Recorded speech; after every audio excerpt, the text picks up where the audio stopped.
জয় ঠাকুর। শ্রী শ্রী রামকৃষ্ণ পুঁথি পাঠ করছি পুরী প্রতিষ্ঠা এই অধ্যায় থেকে। আজ আমরা পাঠ করব পৃষ্ঠা সংখ্যা 44 অর্ধেক থেকে 45 অর্ধেক পর্যন্ত। গতদিনে আমরা দেখেছি 1259 সালের স্নানযাত্রার দিনে মন্দির উদ্বোধন হচ্ছে।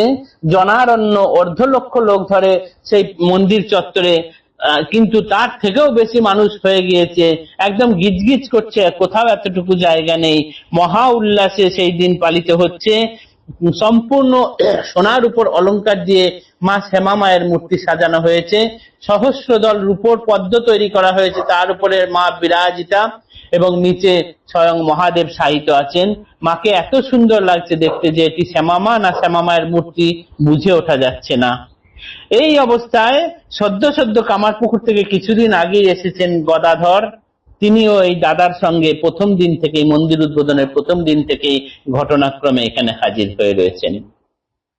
তিনি এইবার বহু কষ্টে ঠেলাঠেলি করে মন্দিরের মধ্যে প্রবেশ করেছেন। আজকে সেই অংশই আমরা পাঠ করব। এমন এ সময়ে বহু কষ্টে প্রভু গদাধর জনতা ঠেলিয়া যান মন্দির ভিতর।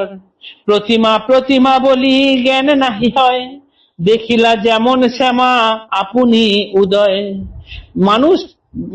মানুষে একদম গিজগিজ করছে, এতটুকু নড়াচড়ার জায়গা নেই। সেই মানুষ ঠেলে ঠেলে ঠাকুর তখন একটু মন্দিরের ভেতরে গেলেন। মন্দিরে গিয়ে দেখলেন কোথায় প্রতিমা তো নয়, একে যেন সত্যি মা বলে মনে হচ্ছে। দেখলে মনে হচ্ছে মা শ্যামা নিজে সেইখানে দাঁড়িয়ে আছেন।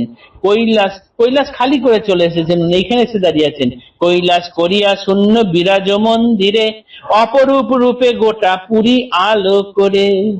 অন্নপূর্ণা ক্ষেত্রে যেন নাহি অনাটন, চর্বচুষ্য লেজ্জ পেয়েও খায় লোকজন। আহুত কি অনাহুত দুঃখী ক্ষুধাতুর, সমভাবে পায় সবে প্রচুর। এত লোকজন, তাদের কিন্তু খাওয়া দাওয়ায় কোনো অসুবিধা হচ্ছে না। এইবার যেখানে খাওয়ানো হচ্ছে সেই অন্নপূর্ণা ক্ষেত্রে কোনো অনাটন নেই, চব্যতুষ্য লেজ্জপেয় ভাবে সবাই খেয়ে যাচ্ছেন এবং প্রচুর ব্যবস্থা আছে, টান পড়ার কোনো ব্যাপারই নেই। কিন্তু ঠাকুর কিন্তু সেই দিনে সেইখানে এতটুকু আহার গ্রহণ করেননি। কিন্তু সেই দিনে প্রভু ভব কর্ণধার, পুরীর সম্পর্ক ভোজ্য না কইল শিকার।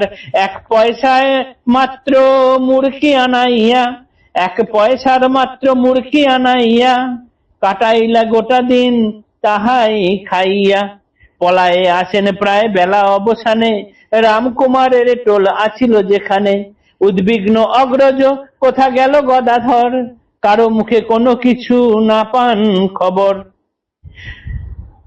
বেলা অবসান পর্যন্ত তিনি ছিলেন, বেলা গড়ান পর্যন্ত তিনি ছিলেন। 1 পয়সার মুরগি কিনে এনে সেইটি খেয়ে তিনি রয়েছেন। তখনও পর্যন্ত কিন্তু তিনি লোকাচার মেনে শুদ্ধভাবেই থাকছেন। তিনি বলছেন কৈবর্তের খাদ্য খাবেন না, তাই তিনি ওই 1 পয়সার মুরগি কিনে এনে সেইটাই তিনি খেয়েছেন। আর বেলা গড়ানে সেইখান থেকে চলে এসেছেন। আসার সময় কিন্তু দাদাকে বলেও আসেননি, তিনি সোজা টোলের মধ্যে চলে এসেছেন। যেখানে টোল ছিল ওই ঝামাপুকুর লেনে, ওইখানে চলে এসেছেন। এদিকে বড় ভাই রামকুমার, তিনি কিন্তু খোঁজ খবর পাচ্ছেন না, লোকজনের মুখেও কোনো খোঁজ খবর পাচ্ছেন না। কিন্তু যে তিনি খবর নেবেন সেই সাধ্যটুকুও নেই।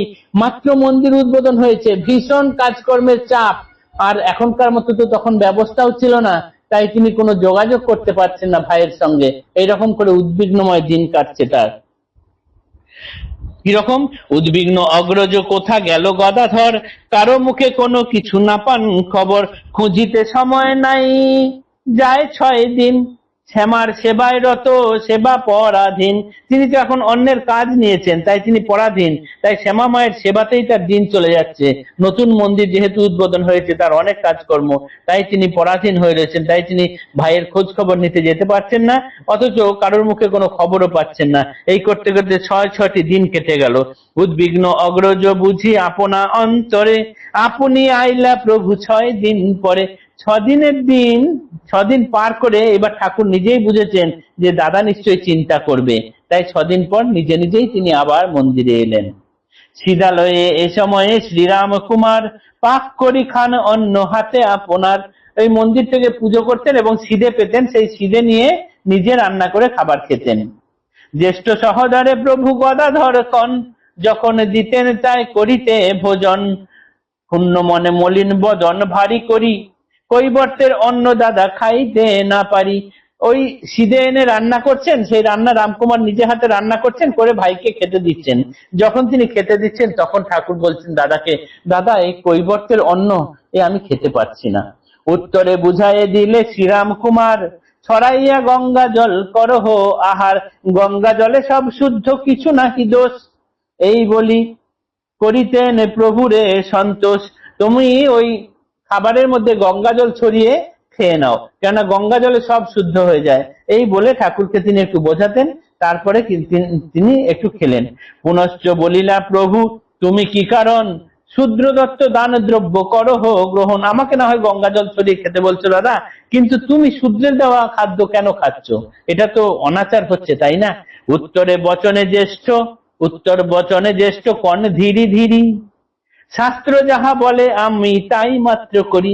দেখো আমি শাস্ত্র যা বলে তার প্রতিটি পদক্ষেপ অনুসরণ করি, শাস্ত্র যা বলছে আমি তাই করছি, আমি কিন্তু কোনো ভুল কাজ করছি না। বাহির করিলা শাস্ত্র তারে দেখাইতে, শাস্ত্র দেখি বড় খুশি, মানে লৌকিক আচারে দোষ নহে শাস্ত্র মতে, বাহির করিলা শাস্ত্র তারে দেখাইতে। তিনি শাস্ত্র বার করলেন, করে বললেন এই দেখো শাস্ত্রে কি লেখা আছে, শাস্ত্রে লেখা আছে যে খাওয়া যেতে পারে, এতে কোনো দোষ নেই।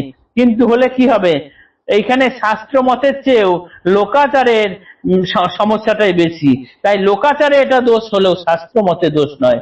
তাই ঠাকুরের দাদা এটা বলছেন, উত্তরে বচনে জ্যেষ্ঠ কনে ধীরি ধীরি, শাস্ত্র যাহা বলে আমি তাই মাত্র করি, লৌকিক আচারে দোষ নহে শাস্ত্র মতে, বাহির করিলা শাস্ত্র তারে দেখাইতে, শাস্ত্র দেখি বড় খুশি প্রভু গদাধর, তখন হইল তার সুস্থির অন্তর। এই যে শাস্ত্রে যে লেখা আছে সেইটা দেখলেন ঠাকুর, তারপর তার অন্তরটা একটু স্থির হলো। অর্থাৎ দেখা যাচ্ছে এখানে যে শাস্ত্রের চেয়েও লোকাচার বেশি বড় হয়ে দাঁড়িয়েছে। শাস্ত্রে কি আছে সেটা মানার দরকার নেই, জনশ্রুতি যা বলছে সেটাই এখানে আসল হয়ে দেখাচ্ছে। দেখো হো প্রভুর খেলা অপূর্ব কেমন, উপরে বাহ্যিক চক্ষে কত সঙ্গোপন, জগৎ জীবন বায়ু নয়নে না মিলে, জলে স্থলে স্বভাবেতে সমভাবে খেলে, কৌশলে গাঁথেন প্রভু হেন লীলাহার, মানুষে কে বুঝে সুতা মধ্যে আছে তার, পরম আচারী বংশে প্রভুর জনম, শূদ্রের প্রদত্ত নহে কখনো গ্রহণ, চাটুর্যে শ্রী ক্ষুদিরাম এত আটা কুলে, দুঃখী তবু সম্মুখেতে সাধ্যকার চলে, সকলের পিতা মাতা প্রভু ভগবান, ভক্তবাঞ্ছা কল্পতরু করুণা নিদান। রামকুমার চট্টোপাধ্যায় এবং আমাদের ঠাকুর গদাধর চট্টোপাধ্যায়ের পিতা শ্রী ক্ষুদিরাম চট্টোপাধ্যায়, তিনি এত শাস্ত্রবিদ ছিলেন এবং এত ন্যায়নিষ্ঠাবান ব্রাহ্মণ ছিলেন। তিনি গরিব হতে পারেন, দুঃখী হতে পারেন, কিন্তু তার নিয়ম নিষ্ঠা আচার এসবের কাছে সকলে মাথা নত করতেন। তিনি গরিব হতেন কিন্তু কারো সাধ্য ছিল না তার সামনে দিয়ে যাওয়ার, সবাই তাকে এত মান্য করতেন। সকলের পিতামাতা প্রভু ভগবান, ভক্তবাঞ্ছা কল্পতরু করুণা নিধান, সকল সমান তার যেই জন ডাকে, জাতির খাতির তার কাছে কোথা থাকে, ভাঙিতে লাগিলা প্রভু কুলেরও বাঁধনি, আগে দেখাইলা পথ ধনী কামারিনী।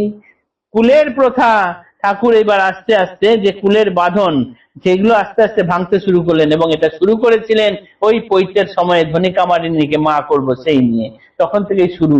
তার ছেলে জ্যেষ্ঠ ভাই শ্রীরাম কুমার, শূদ্রের ঠাকুর সেবা করিলা শিকার। এবার ওই ক্ষুদিরাম চট্টোপাধ্যায়ের ছেলে, বড় ছেলে রামকুমার চট্টোপাধ্যায়, তিনি কি করলেন না এই শূদ্রের দ্বারা তৈরি যে ঠাকুর তার সেবা করায় অংশগ্রহণ করলেন। ভক্ত প্রিয় ভক্ত প্রাণ তুমি হরি ঠিক, ভকতে সতত দেখো প্রাণেরও অধিক, পুরীতে ভক্তের সাধে সবে ফেলো দূরে, পুরাতে ভক্তের সাধে সবে ফেলো দূরে, আনাইলা কেমন কৌশলে সহদরে, গুপ্ত ভাবে কইলা মুক্ত আপনার পথ, সফল করিতে রানী ভক্ত মনোরথ।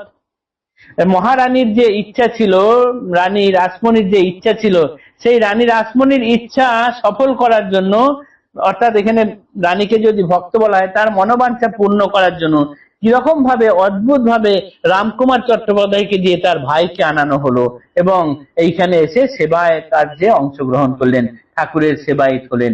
কি অদ্ভুত ভাবে ঠাকুর যখন চান এইরকম ভাবে তিনি আস্তে আস্তে কৌশল করে তিনি রাস্তা তৈরি করে দেন। আজকে আমরা এই মন্দির প্রতিষ্ঠার পরবর্তীকালের ঘটনার পাঠটুকু পড়লাম। আগামী দিনে পরের অংশ পাঠ করব। জয় ঠাকুর, নমস্কার।